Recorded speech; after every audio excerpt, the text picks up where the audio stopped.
Night Bitch 2024.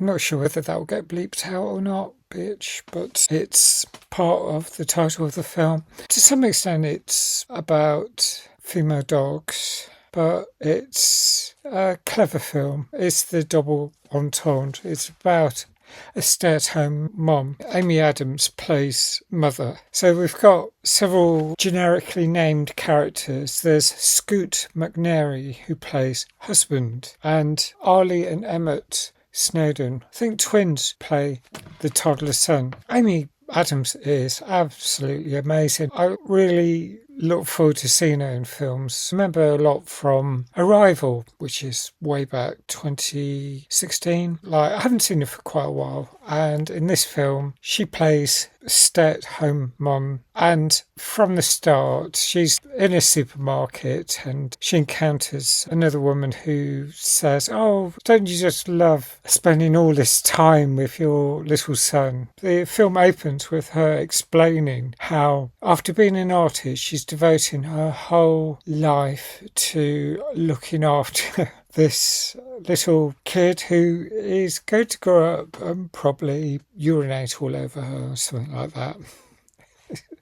It's effectively someone who will probably at some point start disrespecting her, as often is the case. Not always, of course, but I very much got the sentiment. There's an awful lot of detail packed into the dialogue about the frustration that mother feels every day, and there's jump cuts showing all of the moments, from the tantrums, from the spilt food, from all the cleaning, all the multiple chores that mother does all day long, 24/7 job, and husband drives off in his car to go off to some conference. And you see this multiple times throughout the film. He's off going somewhere, and at one point she says, "You're going to really enjoy those 4 nights of uninterrupted sleep," because of course she's not going to get that. She's going to get woken up all of the time. And when husband is in the house, he's got this often talked about malicious coercive ineptness, something like that. I'm going to have to look up that to him if I've got it wrong. But it's the kind of situation that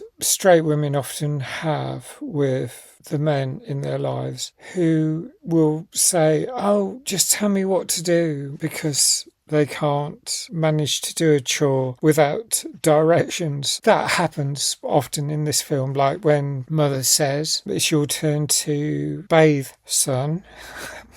And mother wants to have a well-deserved rest, and she's lying back on the sofa when husband calls out saying, "Oh, will you get something? Will you do this? Will you find a towel? Will you..." There's several times that he calls out because he wants her to do things to make this particular single task that he's been asked to do, to make it easier. Oh, blimey. You really feel the frustration of mother all the way through, because as she explains to husband, when she's dealing with this task, she's all alone dealing with this task. He's out there, he's at conferences or whatever his job involves, and we don't really know much apart from he gets picked up in his car and whisked away for sometimes several days on the trot. He says things like, "Oh, I would kill to be at home with my son and have all this quality time." And the look on mother's face is priceless. It's a black comedy. It doesn't go into gory horror, but there are some slightly difficult scenes where she's growing fur on her back that she first notices when son says, "Oh, your back's all furry," or something. And then there's a whole pile of other situations, like she finds a bump on her coccyx and she tries to lance it with a sterilised needle, cauterised with a flame. Oh, that's probably the grimmest scene. A little bit of pus that comes out. I don't particularly like things like that. She gets him painting and then slips up in all the paint that gets all over the kitchen floor. There's so much where raising her son is creating so much work. And I remember I worked with lawyers until a few years ago, and one lawyer said that he noticed the difference with when he stayed at home and looked after their child. He would get an immense amount of kudos for doing so. And yet when his wife would do exactly the same thing, it was totally unremarked upon. It is these societal standards that men get praised for doing something that is just expected of a woman. The exact same job, but there's a total asymmetry. And this film goes into detail on this. And then there's these primal urges. The whole thing in the trailer shown is that Amy's character, Mother, feels like she can be a bitch at night. She's at the playground and these dogs start coming to meet her. Little bit by little bit, there's all these different situations that occur. It's almost like The Incredible Hulk, all these other transformation films where I'm thinking now about The Lobster 2016. If you've ever seen that film where people converted into animals.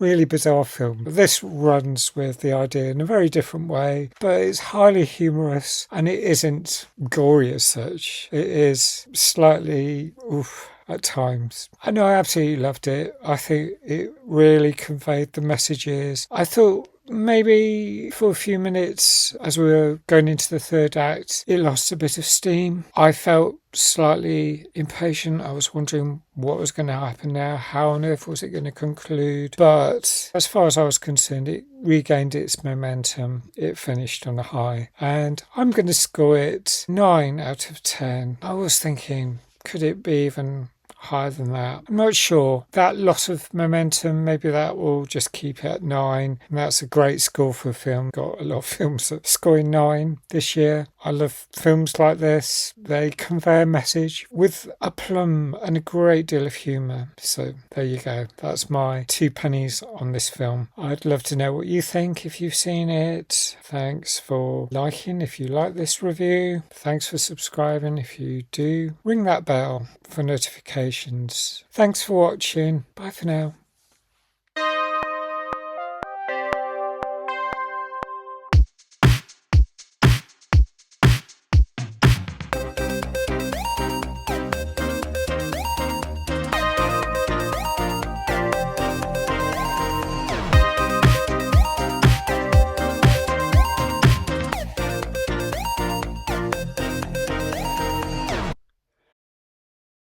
These stay at no